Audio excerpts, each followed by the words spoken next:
từ địa Tuhan saya yang lên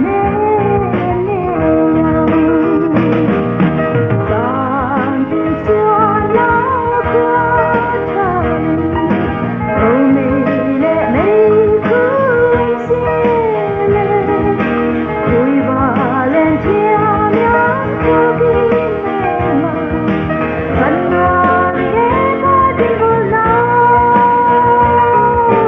mã lên thái qua mặt trăng chữ minh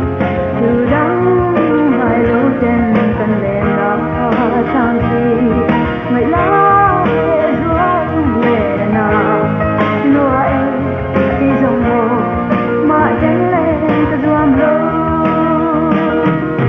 làm sao đi